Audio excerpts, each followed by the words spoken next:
Vamos abrir a nossa Bíblia no livro de Provérbios, capítulo 24, e vamos ler a palavra do Senhor. Provérbios, capítulo 24, versículo 21 e 22. Provérbios 24, versículos 21 e 22.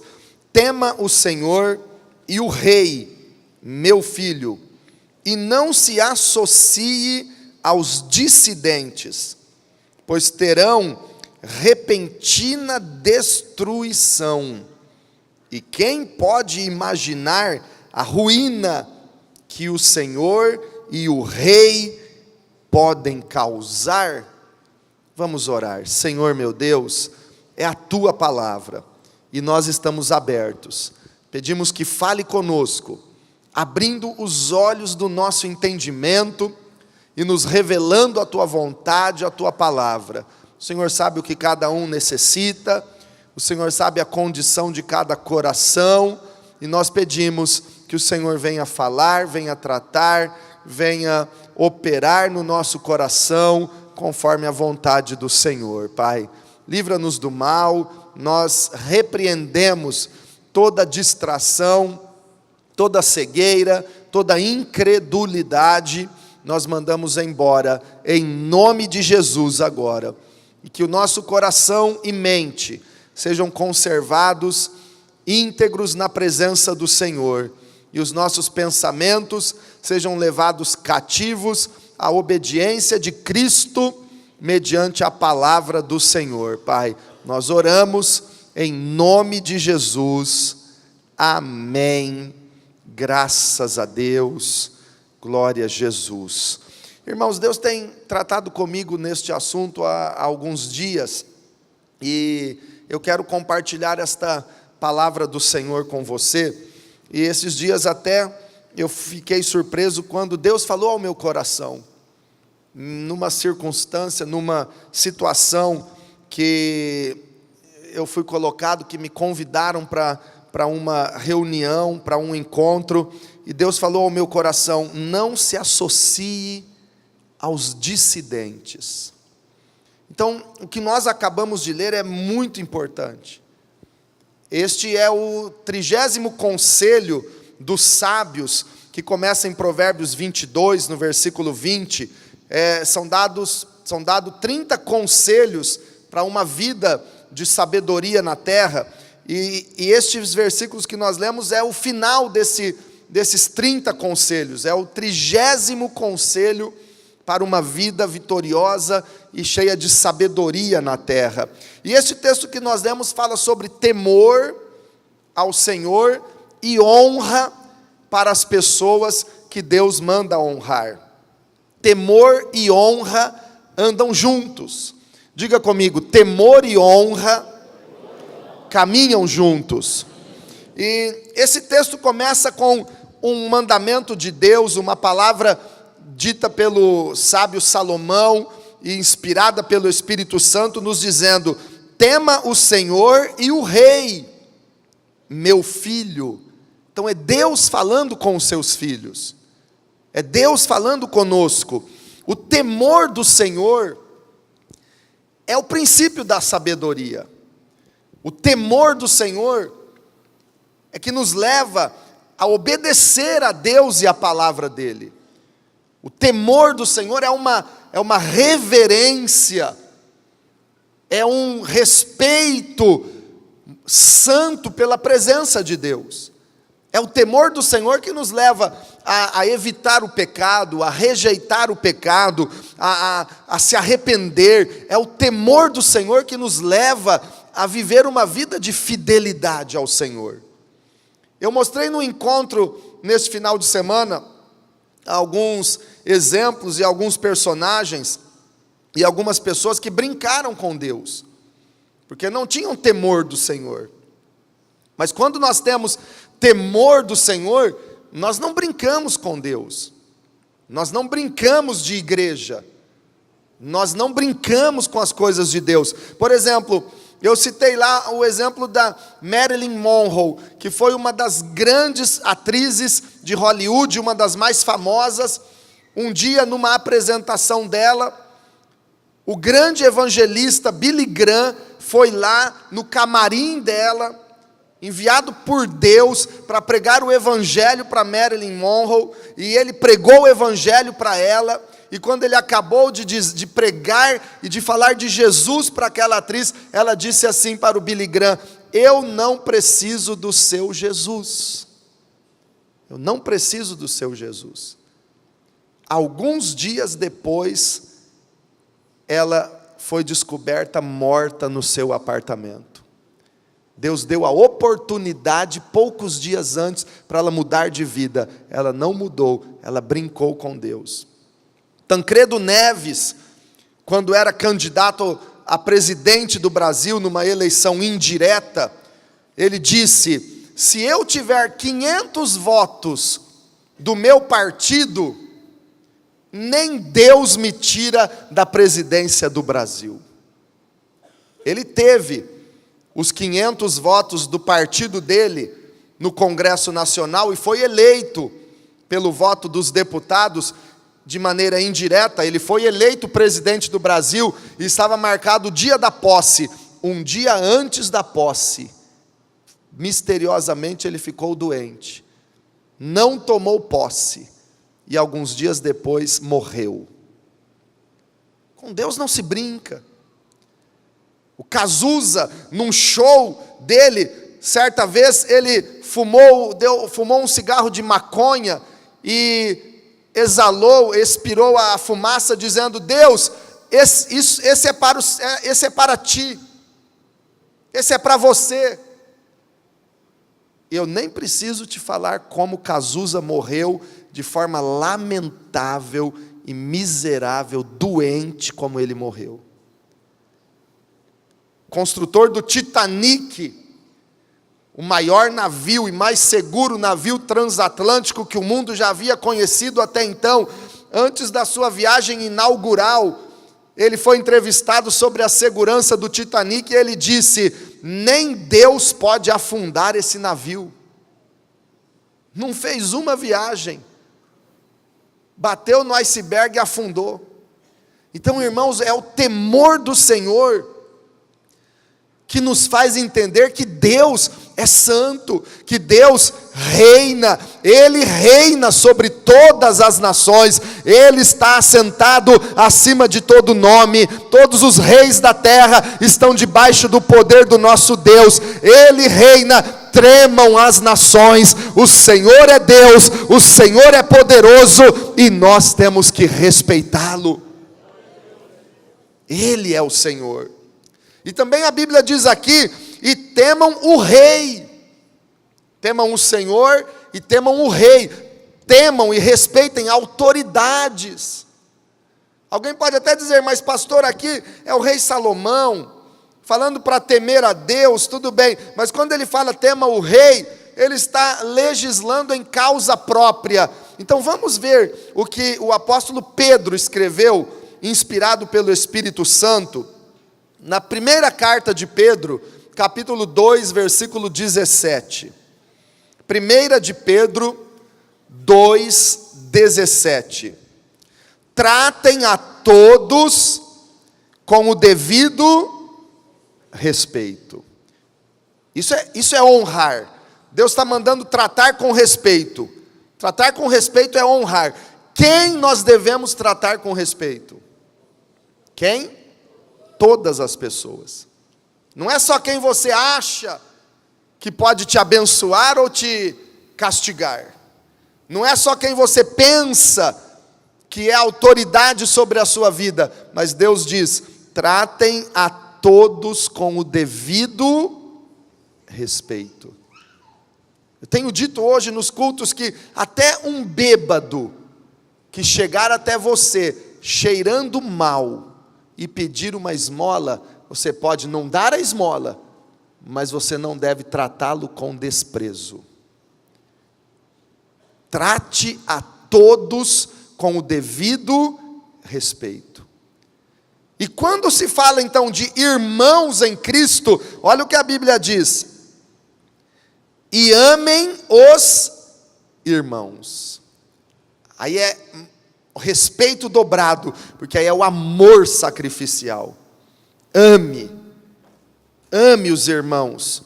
E depois, temam a Deus e honrem o rei.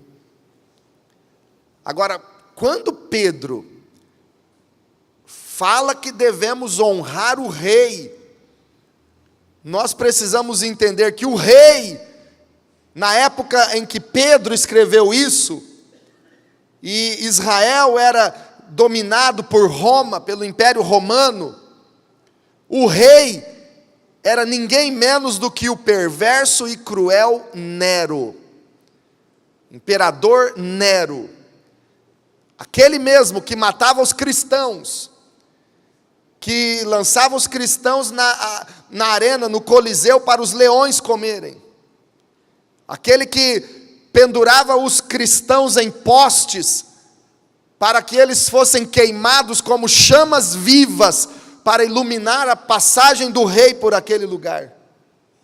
Esse Nero, assassino de cristãos, um rei perverso, Deus está nos mandando em sua palavra: honrem o rei, honrem a autoridade. Ah, mas esse rei é perverso. Ah, mas esse presidente é corrupto. Ah, mas essa autoridade é isso, é aquilo. Honrem o rei. Não importa se é o Nero, ou se é Salomão, ou se é Davi, ou quem é o rei. Honrem o rei. Temor e honra andam juntos e nos ligam às bênçãos de Deus. É como o efeito da gravidade. Por que nós estamos aqui na terra agora? Meu pé está firme no chão, você está aí assentado no banco firme. O que é que nos liga à terra agora? E em todos os momentos? A gravidade. Se tirarmos a gravidade, o que acontece? Como os astronautas que você já viu em filme ou televisão, lá numa cápsula no espaço onde não tem gravidade. Como é que ficam os astronautas lá? Me ajude aí, vamos lá. Mais ou menos, como é sem gravidade? Ia estar assim, a perna subindo, não tem firmeza, não fica ligado à terra. Não está ligado. Numa dessas viagens de treinamento que eu fiz, eu comprei um aparelhinho que ele desliga o efeito da gravidade no local. E todo mundo fica sem gravidade. Eu vou ligar ele aqui. Vamos lá, se preparem. Custou caro isso, hein? Ué. Já está funcionando aqui com o Carlos Isaac. Vamos lá, irmãos. É pela fé. Vai. Estou apertando o botão aqui. Já está pegando. No tranco, mas está pegando. Vai. Só a mão pelo menos. Vai, vamos junto. Vai, sem gravidade. Está flutuando. Agora deixa eu desligar aqui, volta ao normal, acabou. Aparelhinho bom, hein? Custou caro, mas funcionou. A gravidade, a honra e o temor é como a gravidade. A honra e o respeito e o temor nos ligam nas promessas de Deus. É a honra e o temor que nos mantém conectados as recompensas e promessas de Deus para nós. Grande parte das promessas de Deus em sua palavra, elas são conectadas a nós através da honra e do temor.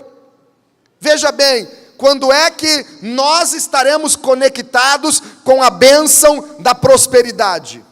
Provérbios 3:9 diz: quando você honrar a Deus com as tuas primícias.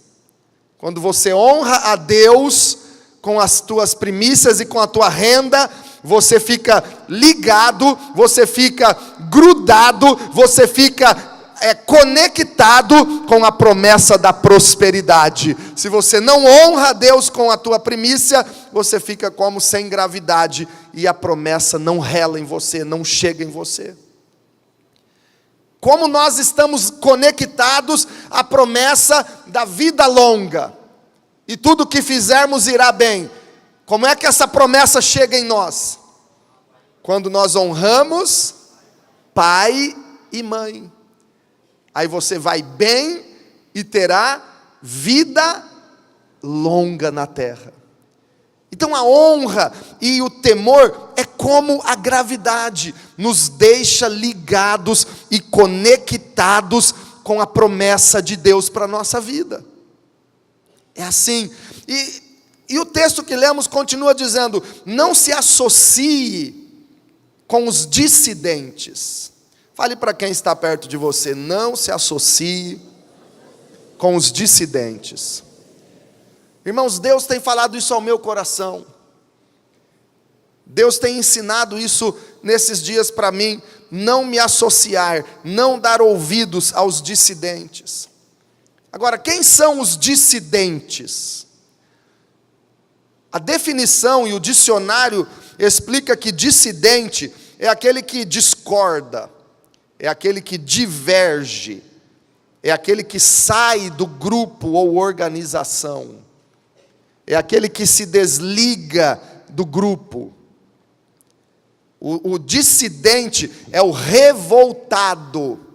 Tem algumas traduções que, quando nós lemos Provérbios 21, 24, em algumas traduções bíblicas aparece: e não se associe com os revoltosos. Na sua Bíblia está essa palavra? Levante a mão, deixa eu ver. Em algumas traduções aparece isso. Por quê? Porque é o significado de dissidente. Pessoa revoltada, revoltoso, rebelde. Em outras traduções aparece assim: não se associe com os que buscam mudanças. Tem alguma Bíblia que aparece assim no texto? Olha lá, quantas Bíblias. Porque o dissidente é aquele que não está satisfeito, ele quer que as coisas mudem. Ele só quer mudança. E quais são as causas? O que leva uma pessoa a se tornar dissidente? Algumas causas levam a pessoa a ter essa atitude e esse comportamento. A primeira causa que leva alguém a ser dissidente é a insatisfação. É a insatisfação. Agora, a insatisfação tem duas faces.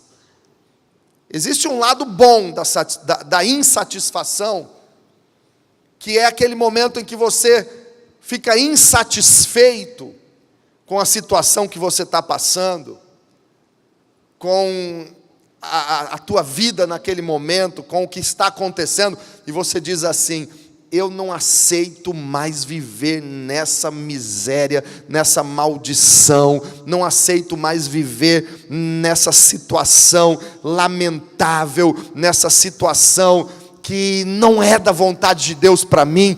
Eu vou mudar, eu vou tomar uma atitude, eu vou me posicionar em fé e eu vou ter uma vida diferente, transformada e vitoriosa.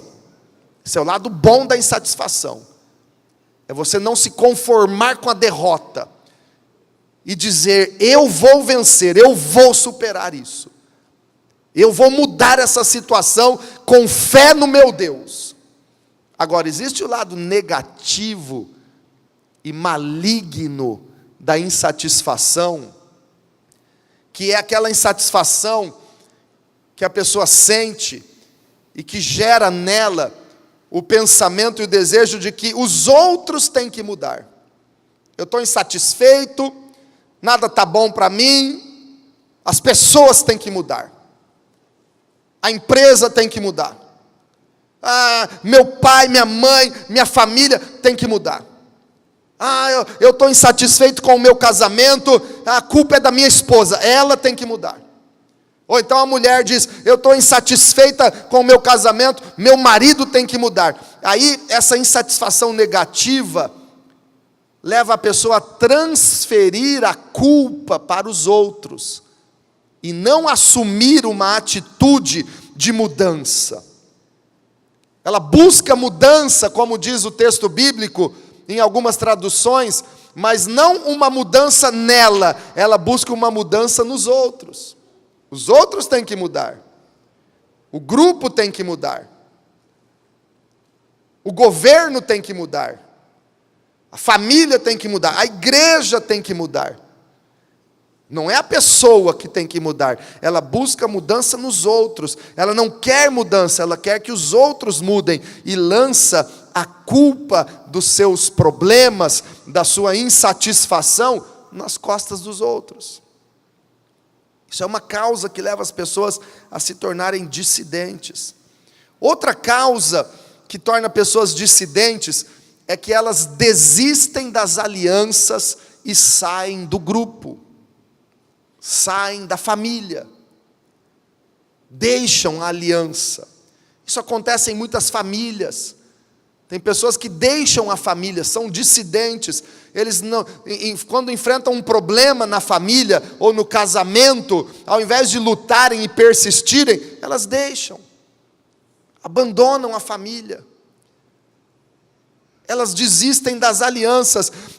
A gente enfrenta aqui na igreja, irmãos, muita dissidência em classes de estudo bíblico. Às vezes nós começamos uma classe do trilho do crescimento, uma classe de estudo, uma classe de treinamento com 50 alunos.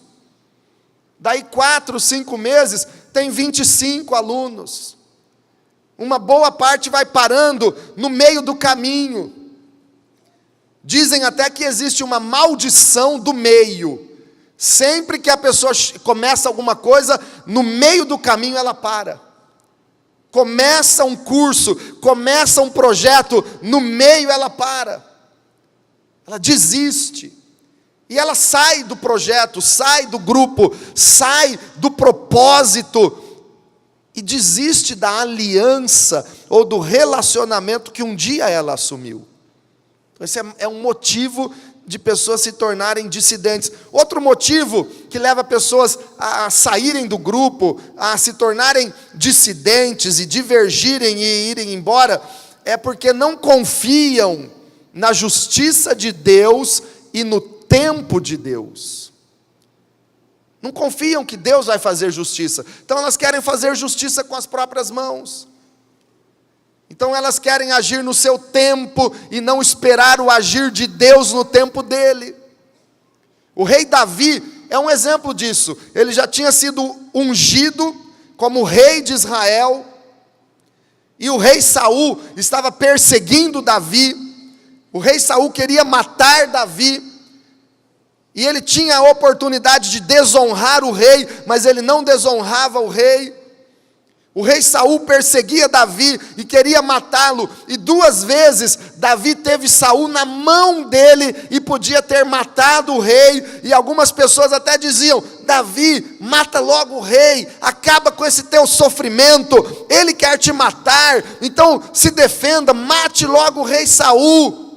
Davi não se rebelou, não se tornou um dissidente, não levantou a mão contra o rei Saul, não desonrou em nenhum momento o rei, porque ele confiava na justiça de Deus. Então ele sabia que não precisava fazer justiça com as próprias mãos.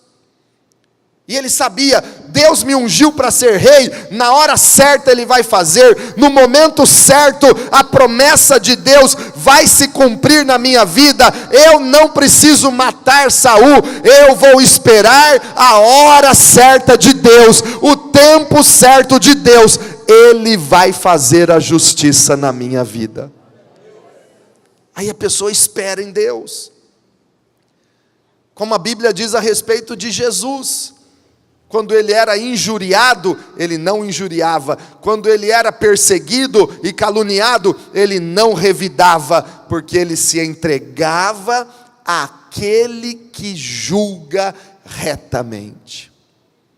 Ele se entregava, e ele sabia que o Pai ia fazer a justiça na hora certa e no momento certo. Então ele não precisava se rebelar. Ele não precisava ser dissidente. Em nenhum momento Jesus foi dissidente. Em nenhum momento Jesus se rebelou. Quando Jesus veio, a religião oficial de Israel, o povo de Deus, era o judaísmo. Jesus não se rebelou contra o judaísmo.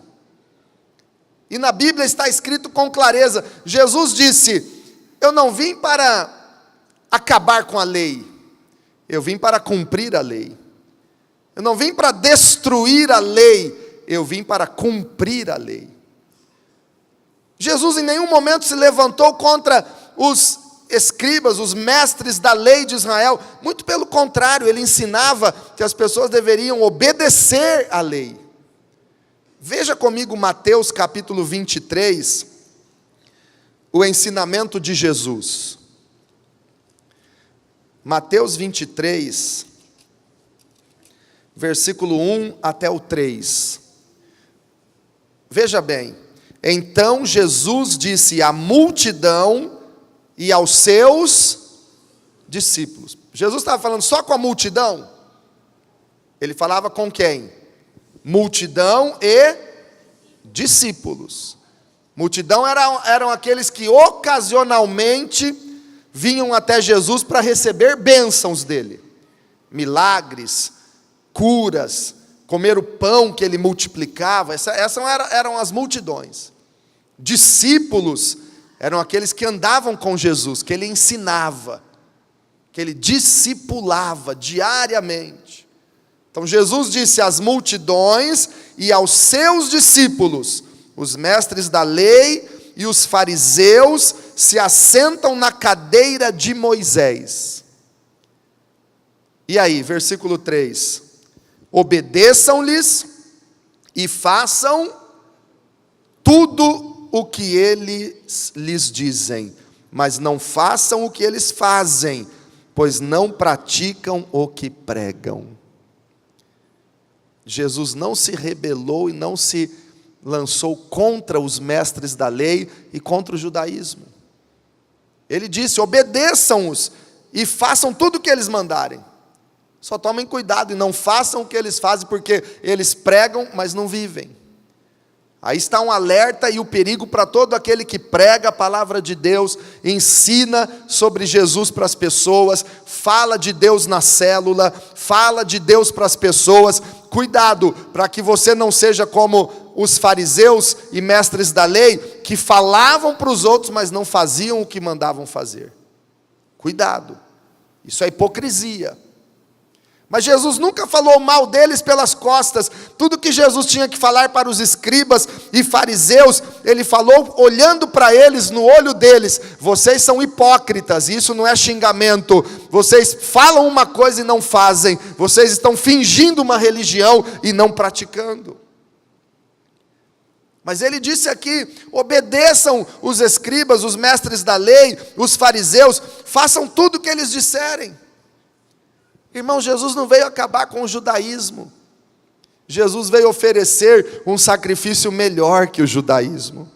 Jesus não veio acabar com a cadeira de Moisés e a lei de Moisés. Ele veio oferecer a graça e a salvação através do seu sacrifício no Calvário. Ele não veio acabar com uma aliança da lei, ele veio oferecer uma aliança muito maior e mais poderosa, que é a aliança da graça, pelo seu sangue derramado no Calvário. O judaísmo existe, o judaísmo está lá até hoje. O judaísmo ainda existe, é uma religião que alcança pouquíssimas pessoas, exclusivamente, praticamente só os judeus, mas está lá. E vai continuar existindo. Jesus não veio acabar com o judaísmo, Jesus não veio tirar a honra do judaísmo, mas ele veio oferecer, há um caminho maior, há um caminho mais excelente, há uma aliança nova, há uma aliança da graça e do amor de Deus por vocês, é a aliança estabelecida na cruz pelo sangue de Jesus. O judaísmo está lá, continua lá, mas o cristianismo nasceu em Cristo, porque ele trouxe uma esperança maior, ele trouxe trouxe uma proposta melhor que o judaísmo, e o cristianismo está aí crescendo, alcançando nações, o mundo inteiro conhecendo Jesus Cristo, e o cristianismo vai continuar crescendo e ganhando milhões e bilhões de pessoas para Jesus, para que todas as nações dobrem os seus joelhos e reconheçam que Jesus Cristo é o Senhor. Aleluia, aplaude e dê glórias a Ele. Jesus é maior do que Moisés, Jesus é maior do que a lei, Jesus é maior do que os escribas e fariseus, Jesus é maior do que os patriarcas.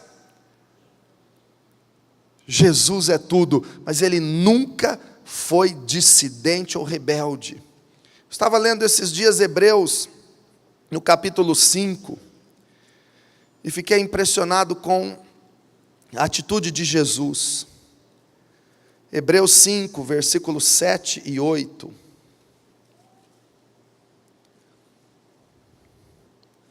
Durante os seus dias de vida na terra, Jesus ofereceu orações e súplicas, em alta voz e com lágrimas, àquele que podia salvar da morte, sendo ouvido por causa da sua reverente submissão. Diga comigo, reverente submissão. Jesus foi submisso, Ele não foi revoltado, Ele foi reverente e submisso. Embora sendo filho, Ele aprendeu a obedecer por meio daquilo que sofreu. Embora sendo filho, Ele obedeceu. Olha o coração de Deus. O coração de Deus não tem revolta, não tem rebeldia, não tem dissidência, tem compromisso. Irmãos, a igreja primitiva sofreu com os dissidentes. 1 de João 2,19, nós não vamos ler, mas a Bíblia diz: saíram de nós, nos deixaram. Os dissidentes deixaram a igreja primitiva. Os dissidentes deixaram o apóstolo Paulo. 2 Timóteo 4,10, Paulo diz assim: Demas, amando o presente século, me abandonou e foi embora, e fulano foi embora, e Crescente, e não sei quem foi para a Ásia, e não sei quem foi embora, fiquei sozinho, fiquei só. Pessoas deixaram Paulo. Na primeira viagem missionária de Paulo e Barnabé, eles levaram consigo João Marcos, e no meio do caminho, no meio da viagem missionária, Marcos foi embora. Dissidente, deixou Paulo e Barnabé, voltou, desistiu da aliança, saiu da célula, do propósito, da missão daquela célula. Aí na segunda viagem de Paulo e Barnabé, João Marcos queria ir de novo. E Barnabé queria levar Marcos, e Paulo falou: não, esse que desistiu na primeira viagem não vai agora.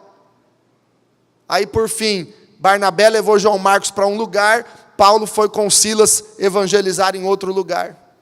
Mas João Marcos se arrependeu, depois ele se tornou um homem firme, ele foi com Barnabé e não desistiu mais, porque Deus está nos falando hoje que há uma esperança, e hoje é noite de concerto. Essa semana os dissidentes vão ter um concerto com Deus, vão voltar para a célula, vão voltar para o chamado de Deus. João Marcos se firmou, aí ele estava com Barnabé, e depois ele nunca mais foi um dissidente, e por fim, João Marcos escreveu o Evangelho de Marcos, que é tão abençoado e que está na palavra de Deus. Porque tem que se consertar. Um jovem se tornou dissidente na própria família. Um jovem deixou a casa do pai, você conhece essa história. Um belo dia ele disse: pai, me dá a minha parte da herança. estou insatisfeito com a família, estou insatisfeito com a minha vida, eu quero minha herança, pai. E o pai lhe deu a sua parte da herança. Daí uns dias o filho foi embora de casa, dissidente. Tem gente que abandona a família, tem marido que abandona a esposa, os filhos, tem esposa que abandona a própria casa. Aquele filho pegou sua herança e foi embora. No começo estava tudo bem, tudo bonito. Filho pródigo, estava com dinheiro no bolso, ricão, pagava rodada de cerveja, de chopp para todo mundo no barzinho. Tinha celular novo, carrão do ano. Tinha só menina bonita na cola dele. Facebook, só foto com menina bonita. No WhatsApp era 15, 20 mensagens de menina bonita no pé dele. Estava endinheirado, estava ricão, tinha só coisa boa, top, tudo top. Festas chiques, só roupa bonita, só aquelas festonas mesmo. Era uma vida que ele queria, que ele pediu para Deus. Mas o dinheiro acabou. E quando o dinheiro acabou, o filho pródigo olhou para um lado: cadê os amigos? Que eu pagava rodada de bebida para eles? Sumiram. Cadê as meninas bonitas que estavam no meu pé todo dia? Sumiram. Aí ele não tinha nem o que comer mais. E ele foi trabalhar num chiqueiro, para cuidar de porcos. Que vida lamentável. É isso que o diabo faz. O pecado no começo, ele parece que não tem problema, parece que é a coisa mais bonita e gostosa do mundo, mas depois o diabo mostra as garras, mostra os dentes, e a situação da pessoa fica lamentável. Não se associe com os dissidentes, porque a qualquer momento eles serão destruídos, nós lemos. Destruição, é o caminho da destruição. Aí lá no chiqueiro, o filho pródigo lembrou: na casa de meu pai eu tinha tudo, porque eu fiquei insatisfeito. Tinha tudo, estava tão bom. Agora eu quero comer alfarrobas dos porcos. Eu me arrependo. A Bíblia diz que ele caiu em si. Tem hora, irmãos, que é necessário cair em si. Tem que acordar. Naquele momento o filho pródigo caiu em si. Ele acordou, ele disse: eu vou voltar para a casa do pai. Eu vou pedir perdão. Eu vou falar para ele: pai, eu pequei contra o céu e contra ti, e não sou digno nem de ser chamado teu filho, mas trata-me como um dos teus trabalhadores, pai. E o pai, que não pôde ter feito nada quando ele saiu, que a decisão era dele, decisão consciente dele. O pai não pôde fazer nada. Tem horas que é só orar e esperar. Aí aquele pai que estava ali, triste porque o filho tinha ido embora, deixado a casa do pai, quando o filho voltou, o pai o recebeu de braços abertos, colocou um anel no dedo dele, trocou as vestes dele, fez uma festa e disse: filho, você é bem-vindo, você é filho amado. E aí o pai abençoou e recebeu o filho de volta. É isso que Deus nos chama, é assim que Deus nos quer. Hoje é noite de se entregar, de voltar, de estar na presença do Pai. Não de ser um dissidente, mas de estar unido com Jesus. Irmãos, os dissidentes deixaram Jesus. Vamos ler João 6,66. João 6,66. Olha como até o número já aponta para o cão. 6, 6, 6.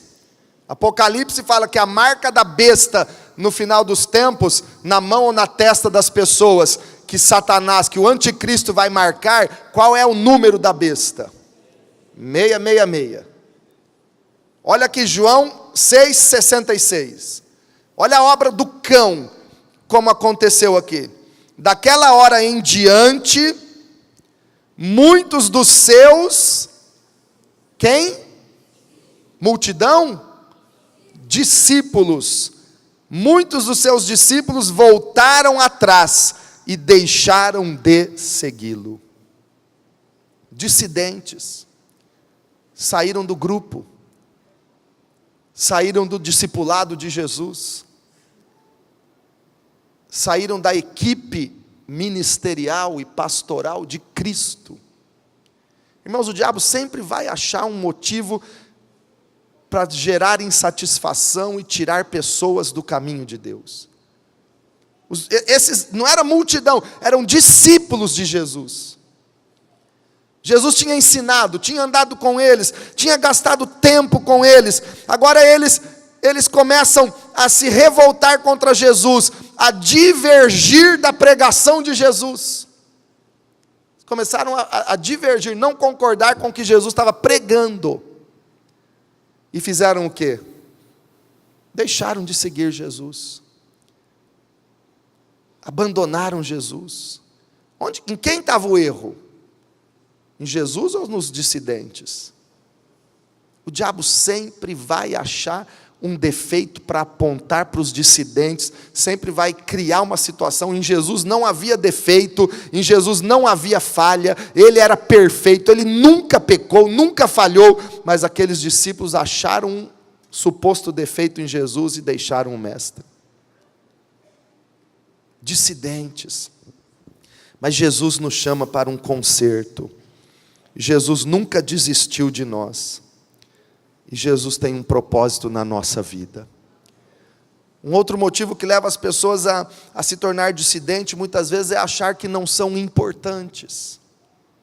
Diga para quem está aí perto de você, você é muito importante no reino de Deus. Fale para outra pessoa também, você é muito importante no reino de Deus. Essa semana, irmãos, eu quero compartilhar aqui uma conversa minha e da pastora Débora. Eu me senti muito importante, mas muito. A pastora Débora está ali, ó, na reta da porta lá. Ó.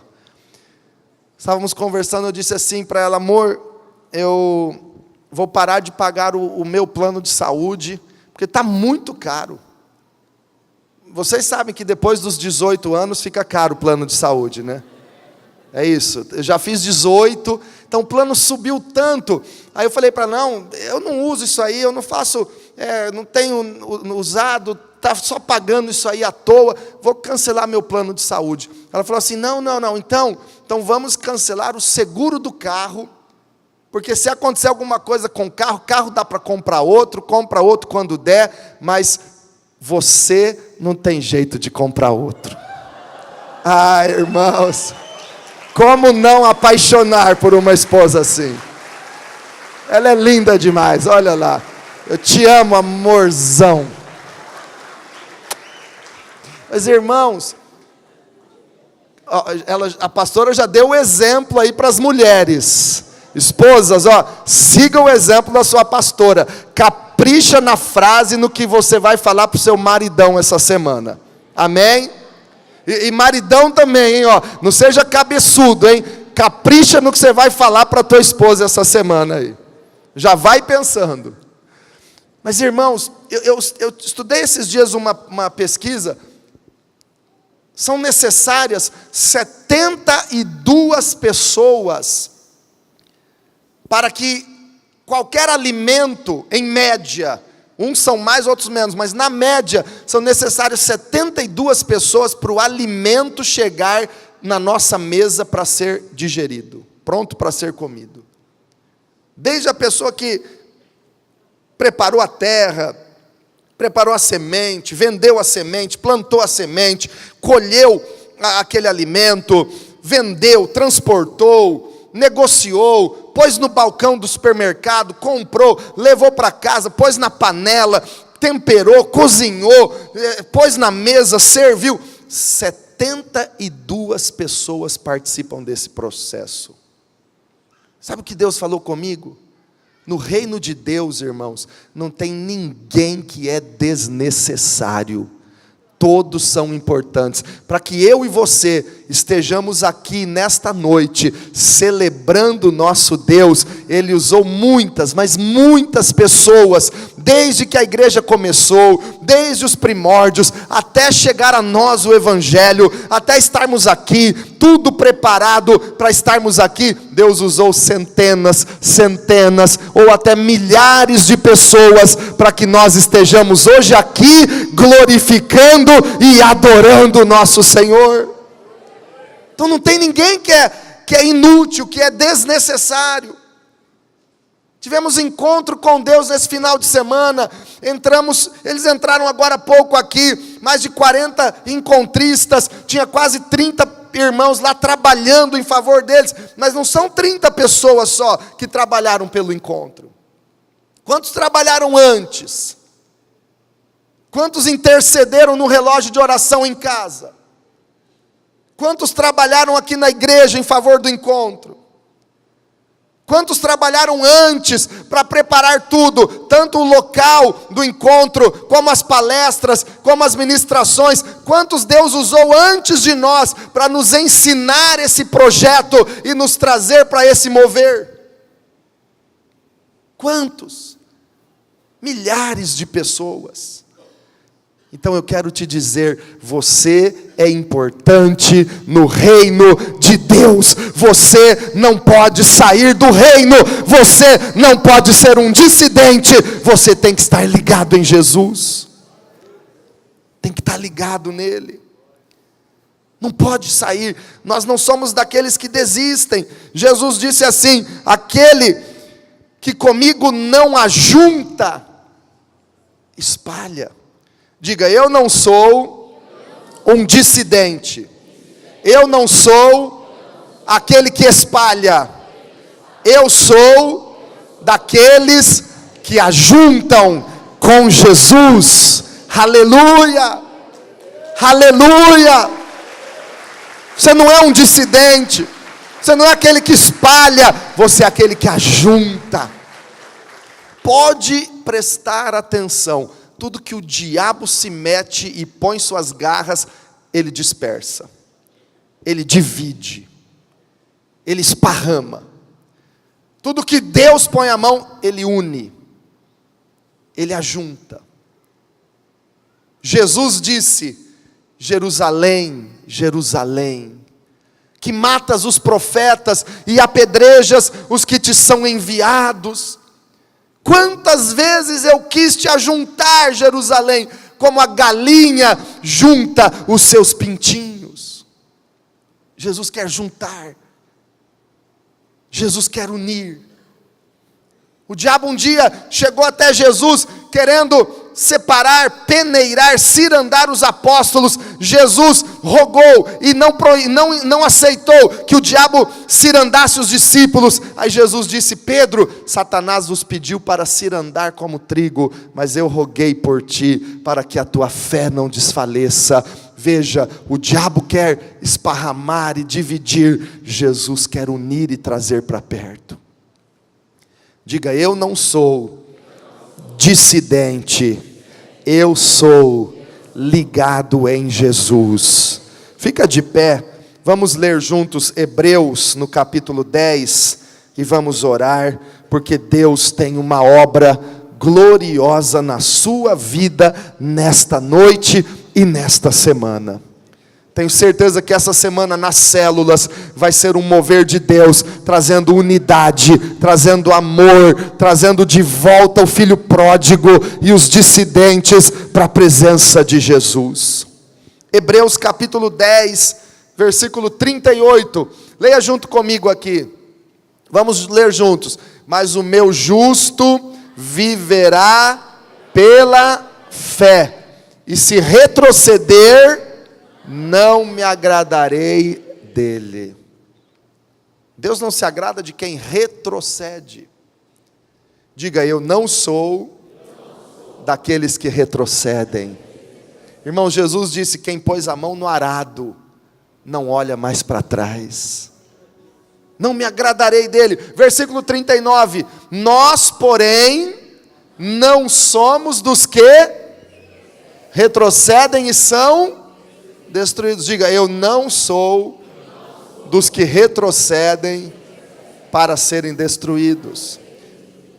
Olha a palavra, retrocedem e são destruídos. O que é que nós lemos lá em Provérbios 24? Não se associe com os dissidentes, porque estão caminhando para destruição. O caminho dos dissidentes é um caminho de destruição.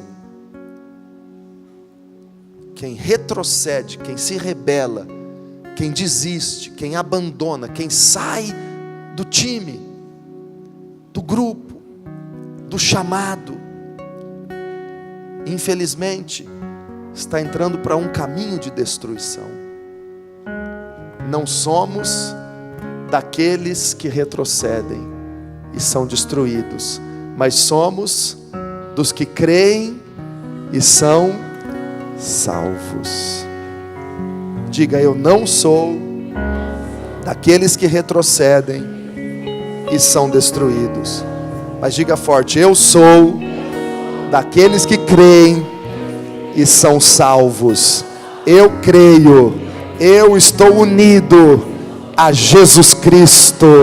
Aleluia.